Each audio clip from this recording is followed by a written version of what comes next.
My name is Adriane Sicknick. I work in the Dean's Office in the School of Natural Sciences and Mathematics at Stockton. Welcome to the Sustainability Live Talk event. We're so happy that you can join us. My role here tonight as moderator is basically just to share how to use the tool, the Zoom tool, in case you're unfamiliar with it, and how to chat with us. I was going to talk about YouTube until we could get that up. We'll deal with that in a minute. And then I'll also go over tonight's agenda before we hand it over to our professors and our staff. So if you're new to Zoom, there's only 3 buttons that you need to worry about: the audio, video, and the chat button. If you're on your phone, the chat button is going to say participants, and you'll see it down here, and it'll have a little chat bubble above it. Audio is obvious. You're in the mute mode right now upon entry. If you want to talk, you just need to click it and you'll see the strike through go away. We ask you to keep it in the mute mode to reduce background noise. Video is obvious. It is red and has a strike through. That means you're not sharing your video. We would love to see you and be able to interact with you. So if you're not shy, feel free to use that tool. The last tool is participants, or the chat feature. That's where you're able to text in questions. Feel free to text them in while the professors are talking, and if you think you're going to forget a question, and I will be fielding those questions and handing them off to the professor for you. So that's how you use the tool. Tonight you're going to be speaking with Dr. Patrick Hossay, who is the Associate Professor and Program Coordinator of our Sustainability Program. He's joined by Dr. Ron Hutchinson, who is Associate Professor of Biology and our Sustainable Farm Coordinator. They're going to go over the program and career options for you in the next 15 minutes or so, and then we'll field some questions and answers from you about the program and careers. And then our Director of Admissions, Alison Henry, is joining us, and she'll be happy to answer any general or admissions questions you may have. So without further ado, I'm going to stop sharing my screen and let Patrick Hossay take it over. Okay, welcome. What I want to do is just give you a brief orientation to the sustainability degree and the options you've got, as well as just Stockton in general. And then Ron will talk a little about the agroecology concentration. Again, just to give you a sense of the program, but I don't want to spend more than about 10 minutes or 15 minutes on that, because I want you to have a chance to ask any questions you've got, and realize that even though this is about sustainability, the questions can certainly also be about environmental science, marine science, Stockton in general, or even just, undergraduate education. We don't get paid by the number of students we recruit. So we want to make sure that Stockton is a really good fit for your interests and your passions. So if you've got just general questions about what to think about when looking at an undergraduate course, we can certainly answer those too. So Stockton's Sustainability Program is one of several programs that deal with environmental and social issues at Stockton. In particular, it's partnered with an environmental science program, which is an awesome program that can train you to be, say, an environmental science and deal with pollution remediation or wildlife management as a scientist, or natural resource management. So if you want to be, say, a forester, if you want to work by tagging mountain lions and watching where they travel, then you probably want environmental science. Marine science is also an excellent option. We've got, I think, an exceptional marine science program with a really awesome marine field station. So if your dream is to be a marine biologist, or work in fisheries management, or just work in general in managing oceanic resources and systems, then our marine science program is really second to none. We've also got a great geology program. So we have several programs that are kind of in this field. Sustainability is a little different, because sustainability takes sort of a broad approach. Sustainability incorporates actually courses in economics, in policy, in technology and engineering, even in philosophy, along with ecology, biology, and the other sciences. So actually you kind of become an expert in solving problems and thinking about questions and challenges in different ways, and in incorporating multiple perspectives, the social, economic perspective, as well as the science and engineering and technical perspectives into solution finding. So make no mistake, sustainability is not environmentalism 101. It's actually meant to kind of create critical thinkers that can figure out solutions to emerging problems. The way we do that is every sustainability student takes core classes, including a class in ecological economics, a class in environmental policy, a class in technology, and a broad environmental science class or ecology course.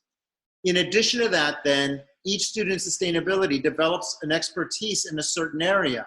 So you can pursue actually a Bachelor of Arts, and you can get expertise in environmental policy, where you could work with nonprofits or community development, or work with the state or local governments or federal government in environmental, social enforcement regulations, policymaking, planning, things like that.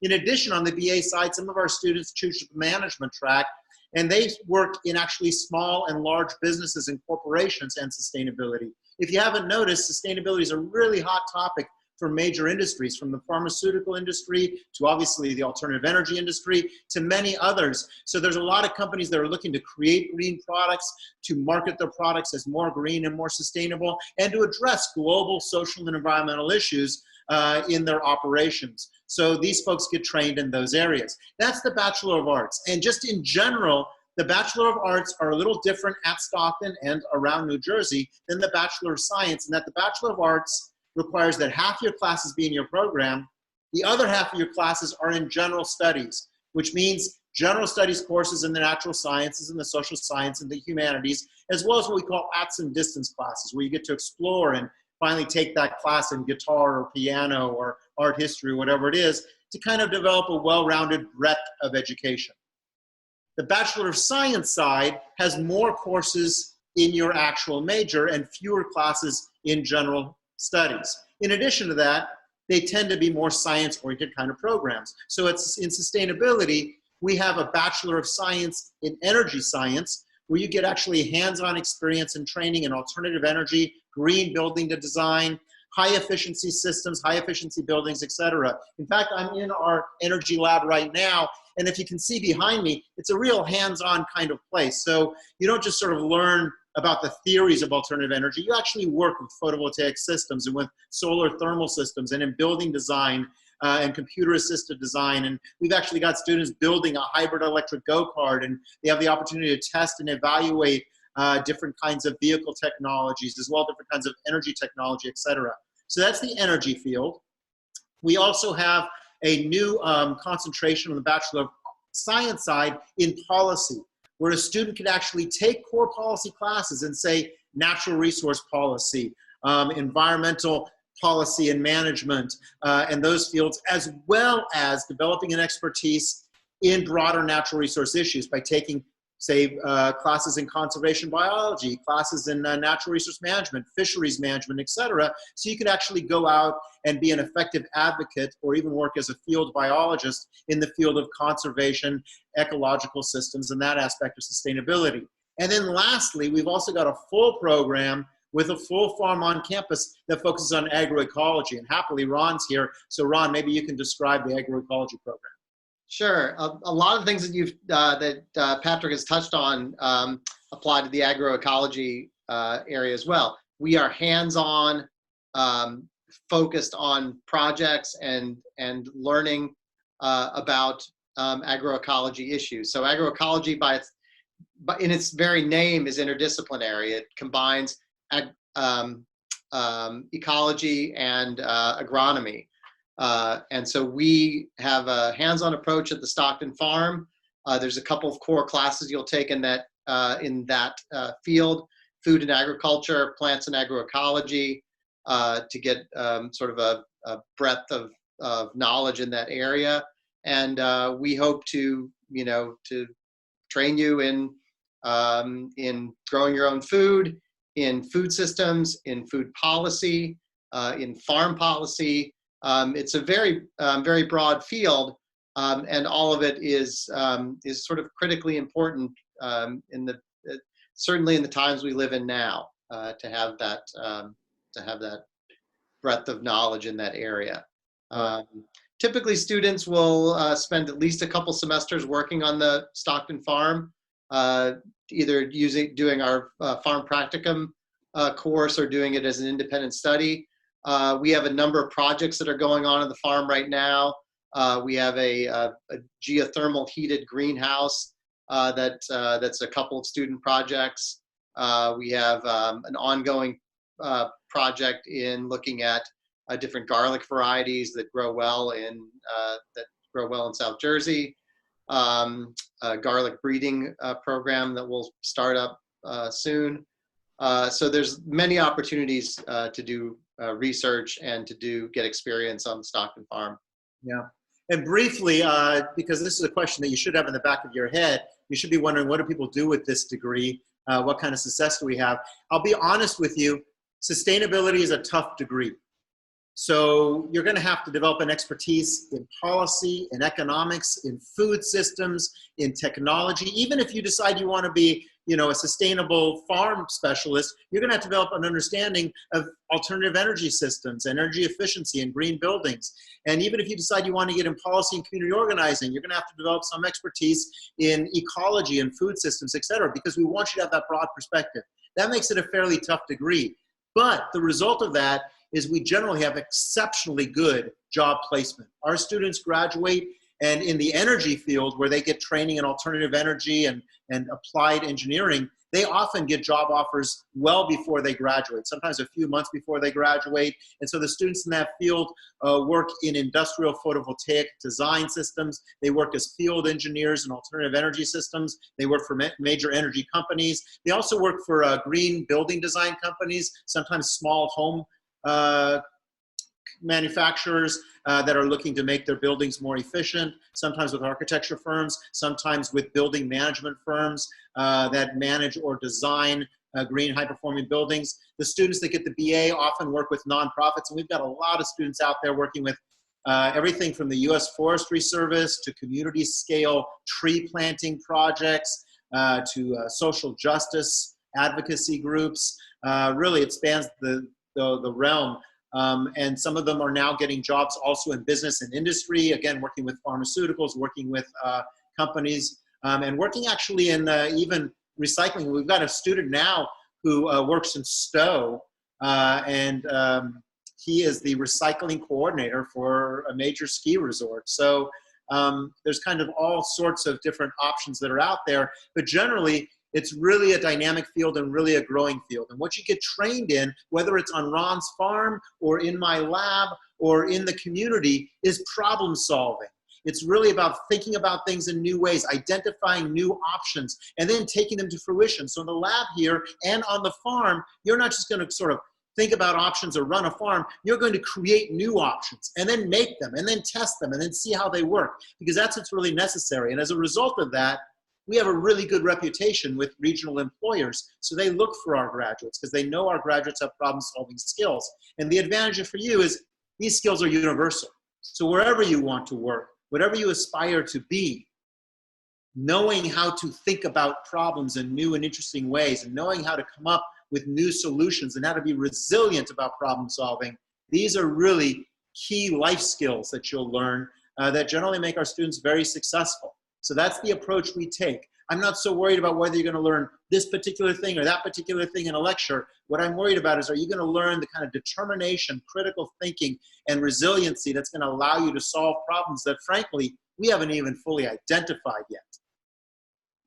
Ron, is there anything you wanted to add to that? Just that there's a lot of cross-pollination too. So a lot of we have a lot of energy projects that are out at the farm now. We have two solar arrays that are out there, soon to be 3. So the farm right now is an off-grid farm. So our electricity comes from the solar panels that energy students over the years have put up and installed out at the farm. Some of our best farm interns have been energy students. And so it's a really neat sort of cross-pollination and in fact, before you graduate, all the students come back together for an advanced upper level seminar where you've got agriculture students and community organizing students and energy students. So people that have sort of had 2 years of coursework now in field engineering, and others that have been working on with Ron on the farm for 2 years, come back together and think about some of those major issues of sustainability and read high-end books on sort of the challenges that we face as a global community and how we might solve them. So even though you develop a specialist expertise, you also never forget that broad perspective, I think. Alison, is there anything that you kind of wanted to add from a general Stockton perspective? No, I think you guys have really covered a lot of options, and I'm really happy to hear those statistics about what our graduates are doing. That's always helpful to hear from an admissions person's standpoint. Obviously, I just had my 31st anniversary here at Stockton, so I love the place. I just encourage students, if they have any questions and still trying to make their decisions, reach out to us. We're here. We may be remote, but we're still here. Admissions at stockton.edu. We're monitoring that, constantly. We can set up a Zoom call like this. We've been doing those all week, individually with students. I would also encourage the admitted students to go out to the accepted student page and click on the link to our virtual events that we had last week, because most of the recordings are up now. We're going to be adding some additional events coming up next week.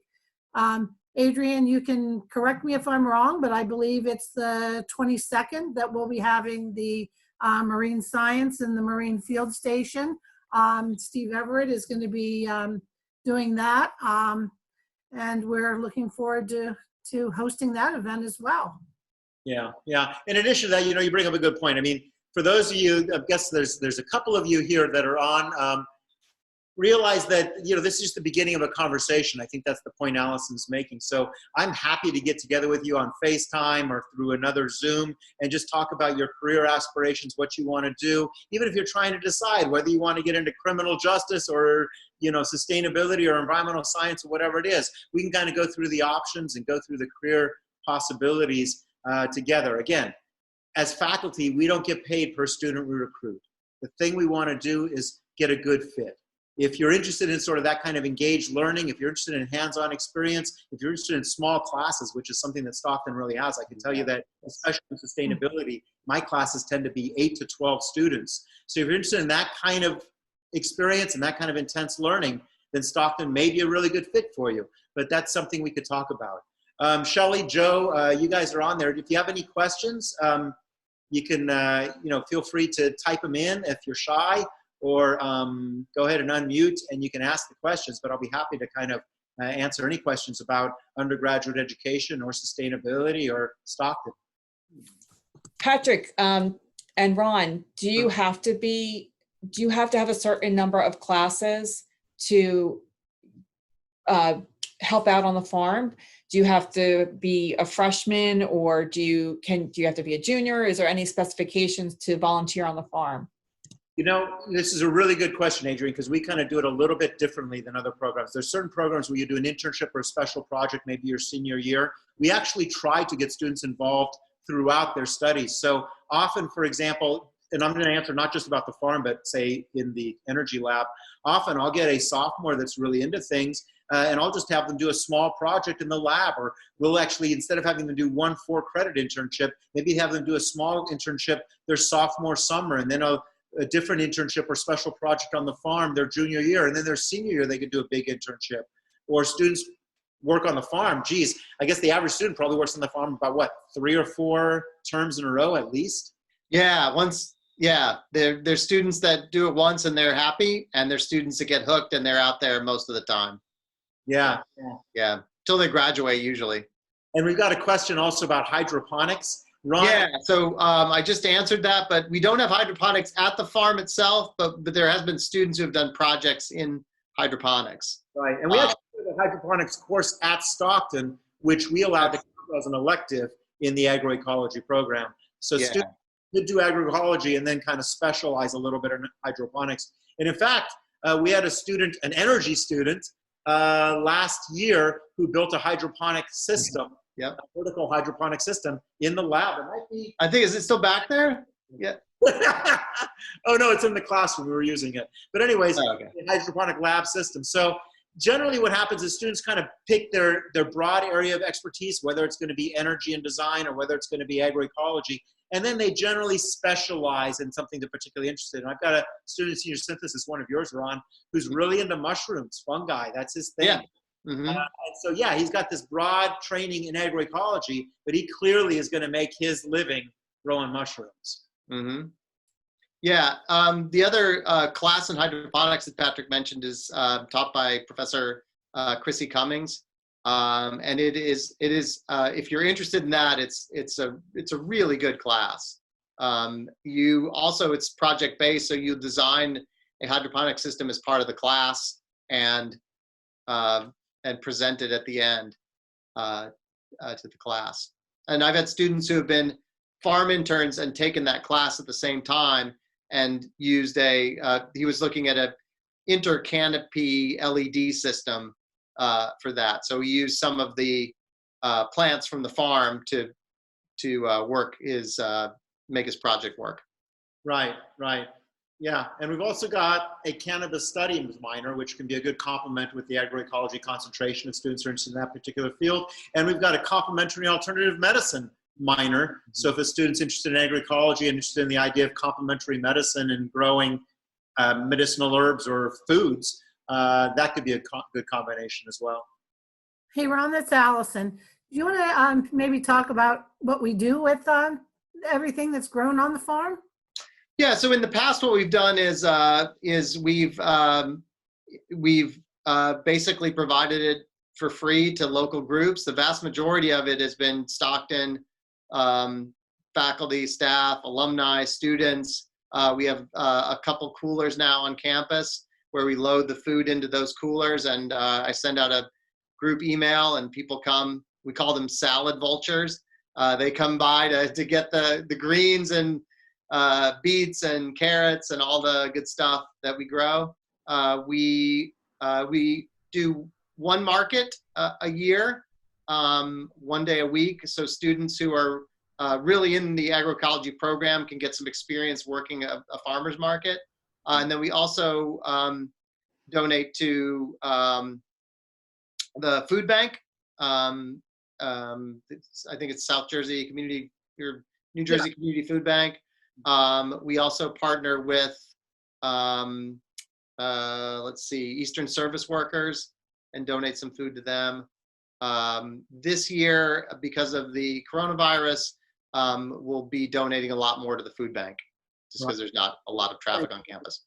Also points out a nice characteristic of sustainability. Obviously, we're interested in broad sustainability, including community sustainability. So we work as much as we can in partnership with different community projects. So, for example, one of the reasons we don't sell more of our food is because we don't want to undercut local farmers because we work with them. So we could afford to sell our produce much more cheaply than they could. So we actually kind of give a lot away to people on campus so that we don't go to, say, the farmer's market and sell things for half the price of what a farmer could sell them for. And our students also in the energy track, for example, do energy audits of local homes, do solar site assessments for local schools. We do full energy assessments for local schools. We get involved in various kinds of community projects. So as a sustainability major, you could expect to kind of be involved in a lot of projects. That's one of the reasons we do the farmer's market, so that students can kind of connect with the people that are going to eat their food and kind of feel that whole connection with the community.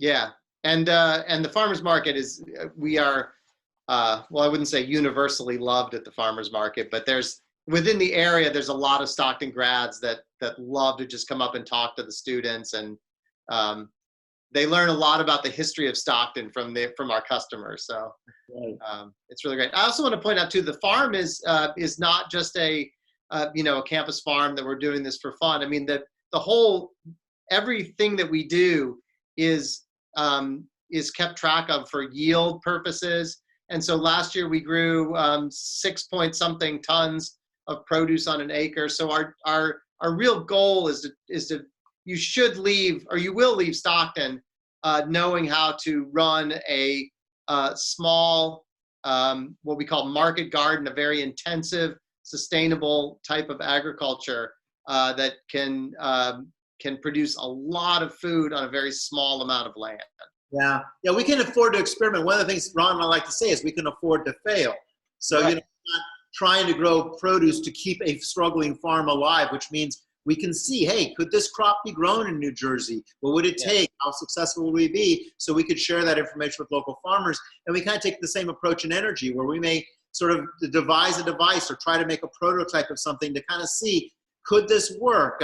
We've actually worked with projects and programs in Zimbabwe, and I've worked in Central America and the Caribbean and other places. And so we can actually, for example, design a solar thermal heating system that might be made with scrap material in Africa.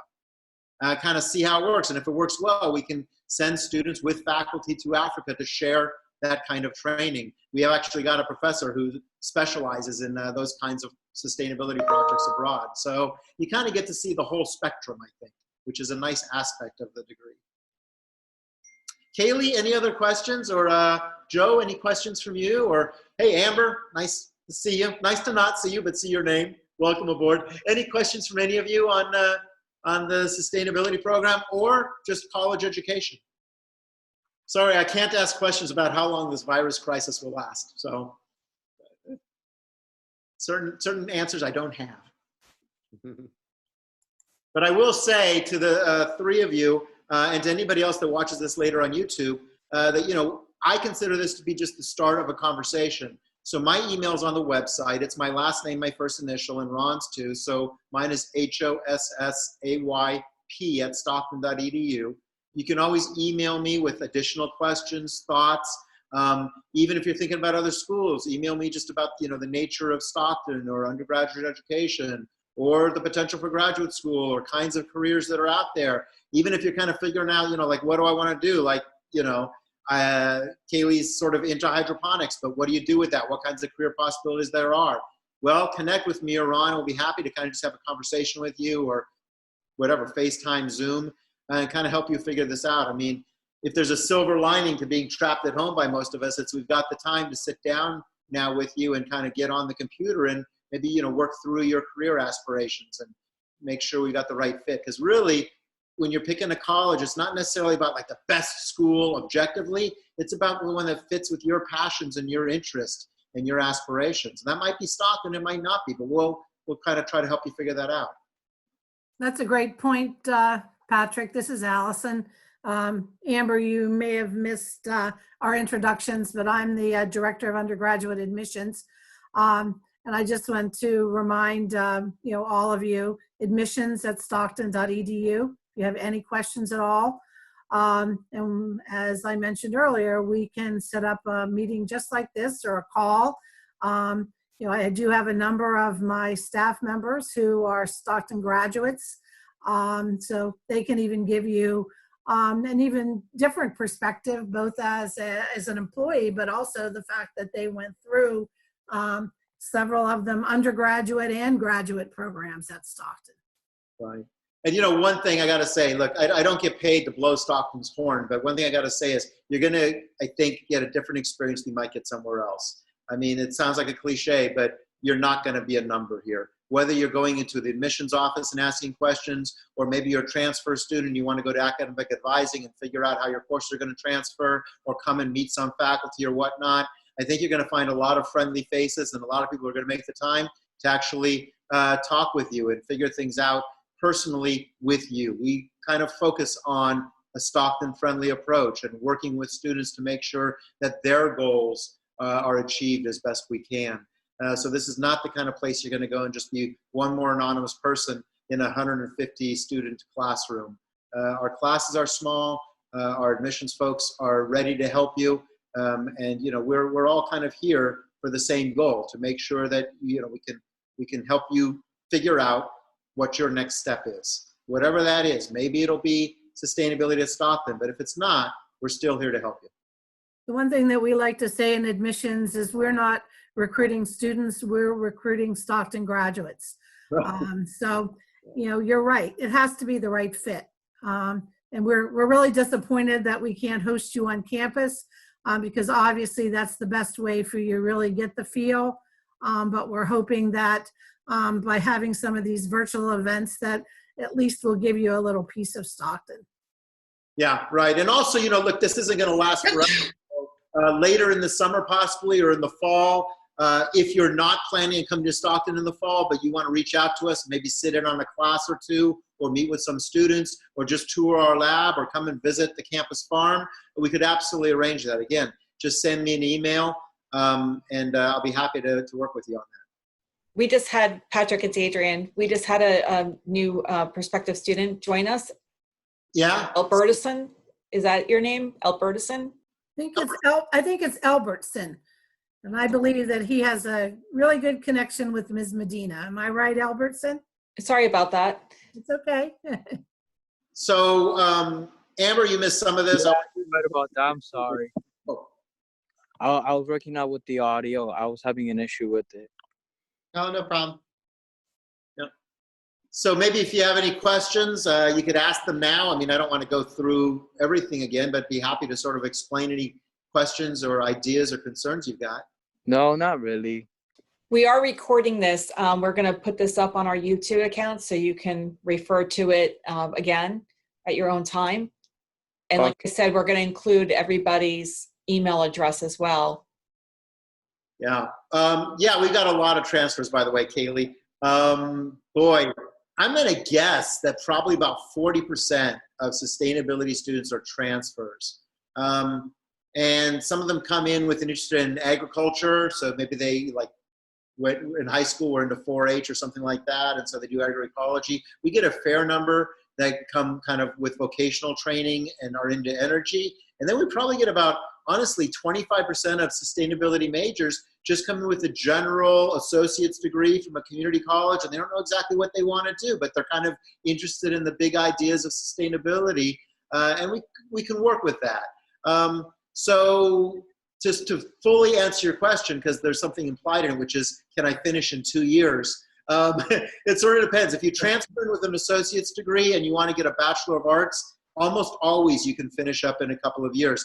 If you want to do, say, the Bachelor of Science, it kind of depends on how many science classes you took with your associate's degree or at your other institution. So if you took the biology classes, the chemistry classes, the physics classes, then it's usually not a problem. But every now and then we get somebody who transfers in, they got a couple of years of college, and they took mostly humanities courses, and now they want to do something in science and technology. Well, generally that will require a little more than 2 years of coursework then to kind of make up for the science you missed at the beginning.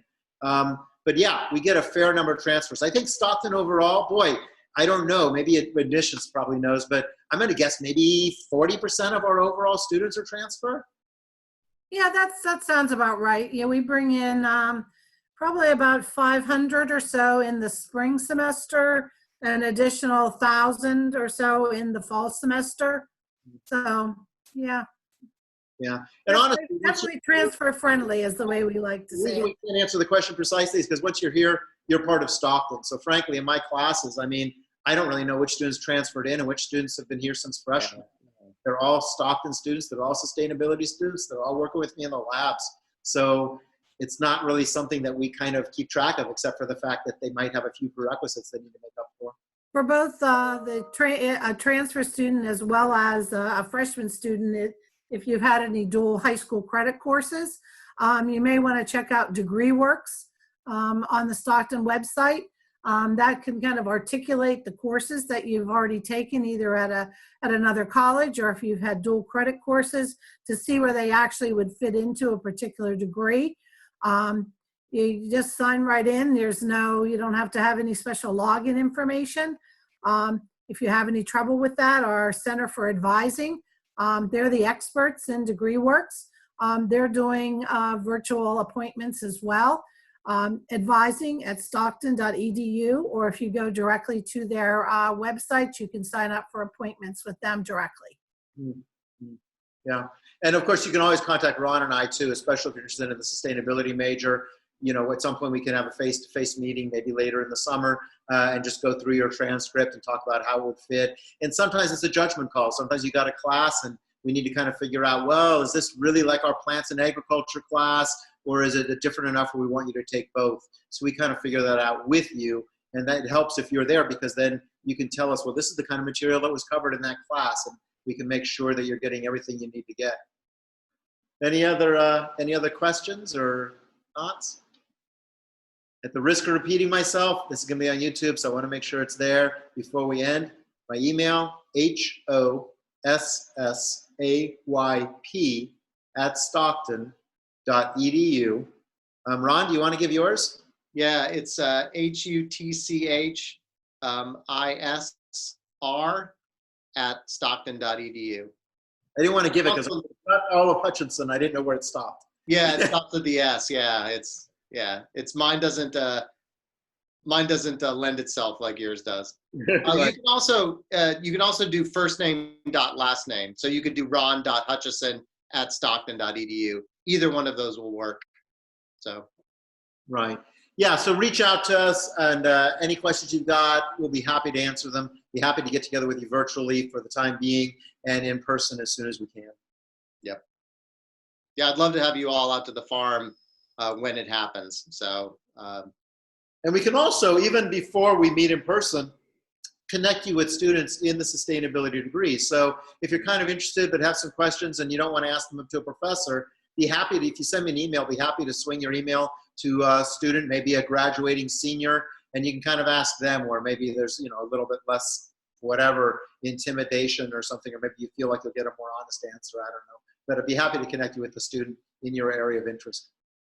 Yeah, for transfer students, that's often, at least in the agroecology, is that we'll have students that are interested in that because they have a friend who transferred to Stockton, and then they'll bring in more students because they're like, oh yeah, you should come to Stockton. So it's this. And I will say, as another point is follow your passion. So I don't know, like if John, you're really interested in energy, but you've got, all your backgrounds in, I don't know, history, and you're not sure if you're going to be able to do it, or Amber, if you really think that you want to do agroecology, but you've never been on a farm in your life, but it seems kind of exciting, then do it. We'll make it happen. If you don't have the prerequisites, we'll work with that and we'll figure out a way to get you there. Yeah, maybe it'll take 2 or 3 extra classes. But when we're preparing for the next 40 years of your life and your career, what are a couple of classes? We'll make it work. But if you're super excited about designing high-performing green buildings, or working on electric cars,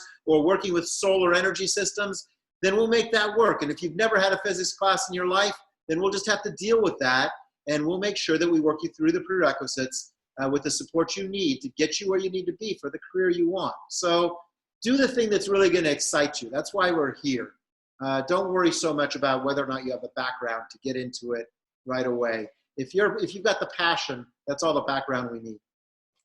And we do, I'm not sure if you mentioned, Patrick, that we do have math support, and we also have physics support as well, tutoring. Yeah, that's an advantage to, I hate to say this because I don't want to slam community colleges, but that's an advantage to doing some of these classes at Stockton rather than community colleges. That calculus class tends to be a smaller class with a lot more tutoring and a lot more personal engagement. So if you feel like it's going to be challenging at Stockton, we'll have we'll have that safety net there and the support network to get you through it. One of the things that you mentioned about having to take an extra class here or there.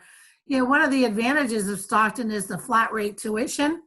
So while the average student takes 16 credits, which is 4 4-credit classes, the flat rate tuition actually goes for up to 20 credits. So I don't really encourage that for incoming freshmen, but after the first semester, when students see how they're able to adapt to college courses, the opportunity there is to add an extra class, and then still pay the same tuition rate. Right. Yeah, you know what, Alison, like you, I don't encourage it, but there's times when it really works. For example, let's say you're taking a full load of classes, but then you'd really like to work on the farm with Ron, or there's some small project you'd like to do in the lab for a couple of credits. At another institution, you might have to pay several $100s just to do that little extra bit that you're going to be able to handle. But here at Stockton, as long as you're under 20 credit or at 20 credits or below, you can just add that in and there's no additional cost. So it is kind of a nice feature. And I just want to add, as a 2-time Stockton graduate and an employee at Stockton and 5 years in NAMS, we call natural sciences and mathematics NAMS. There's a lot of acronyms for our schools in Stockton. The faculty are just wonderful. They really honestly want to help you. So if you do choose Stockton, don't be afraid to ask your professors questions. Go see them in their office hours. They really go the extra mile to help their students. They want to see you succeed. They don't want to see you fail. It's very different than high school, but they're so super approachable and friendly. And really, if you're a sustainability major, but you have problems in physics or in mathematics, you can go and reach out to a mathematics or physics professor, and they will sit down and help you. And they just want to see you succeed. Yeah.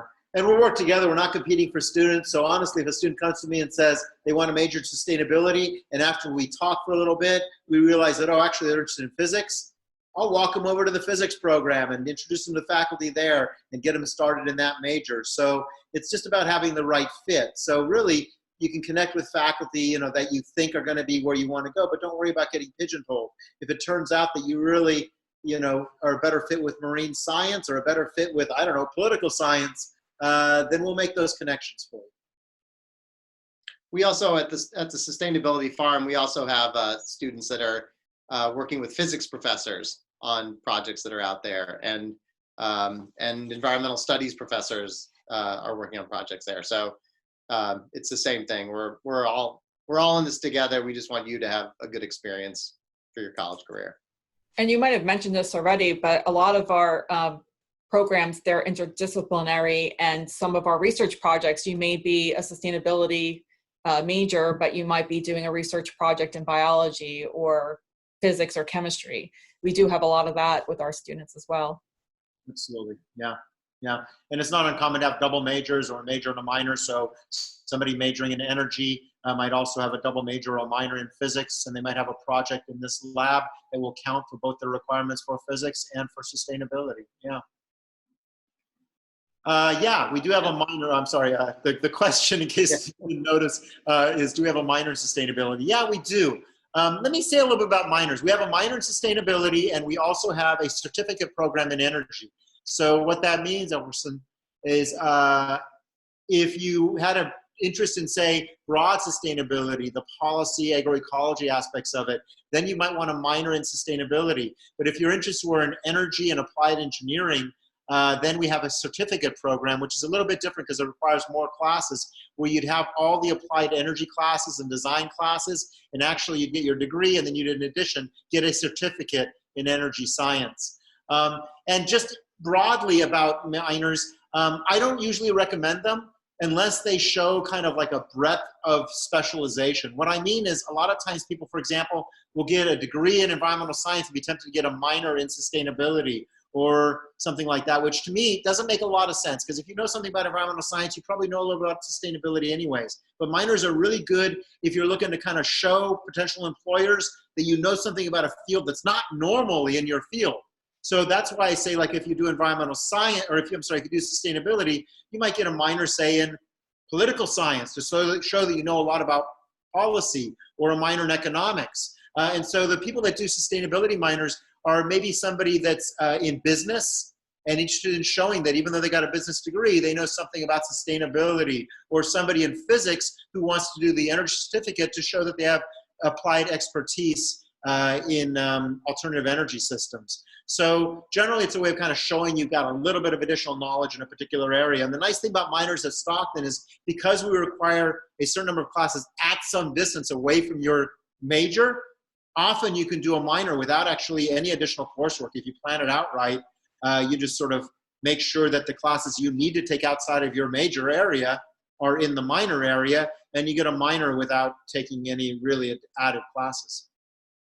Patrick, would you be able to enable share screen so Alison can show the students where they can go into the TREC tool so they can look at the curriculum in DegreeWorks? So if you go to our search bar, Alison, I think it's under, is it under admissions or is it under advising? Actually, if you just type DegreeWorks. DegreeWorks. Okay. And the TREC tool, is it in here or is it under? Bear with me one second. I apologize, everyone. I think the TREC tool is. Yep, it's under advising. Okay. Apologize about that. So if you go to our academic advising page, so you can just type in advising here in the search bar. And if you scroll down, you're going to get to the transfer equivalency. Okay. Even if you're not a transfer student, as a freshman, you could still use this tool. And it's going to show you the up-to-date information that's the degree requirements. So you don't need to sign in. You just want to continue without a sign-in. And it's going to ask you when you want to enroll. So you can just click on fall. It takes a minute. So the next question is what level? So you're going to be undergraduates if you're getting a bachelor's degree. And then what degree do you want to pursue? So it's either a Bachelor of Arts or a Bachelor of Science. And then sustainability.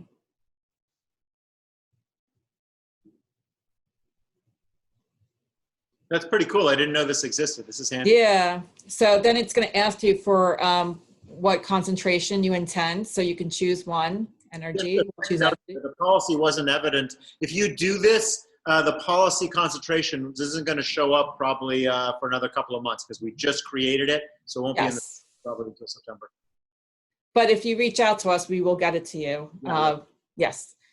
If you want to choose a minor, you can here, or you can just choose none. And then if you're a transfer student, you can add in the classes you want to transfer. But if you're not if you're a freshman, you're just going to say, I'm all done. And what it will do is populate. When you're a student, it's going to have your information on the top, but it's going to list all the classes that you need. And it's going to show you the core classes and our general classes and at some distance. And don't be freaked if something doesn't fit and you think it should. So for example, if the degree requires a statistics course and you took statistics, but it's not showing up there, we can work with that. It just means that it didn't automatically default to meet that requirement. It doesn't mean that it won't meet the requirement. It means that somebody needs to evaluate your class and make sure it meets all the requirements for the prerequisite. And often it is the case that it does. So just because it doesn't show up as a good transfer to meet a requirement doesn't mean it won't. Yeah. And you could save this. If you scroll all the way down, you could download it as a PDF and you can email an advisor or apply now.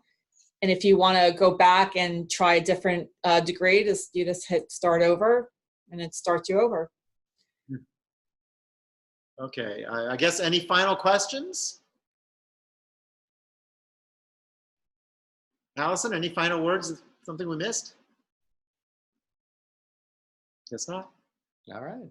Okay then, well, thanks. It was great connecting with you. And again, reach out to us if there's any other questions or as you're going through the summer, if you got questions about your career planning, your college choice, or anything else that comes up. Be happy to talk to you. Feel free to reach out. Absolutely. Thank you, everybody. Have a good night. Stay safe.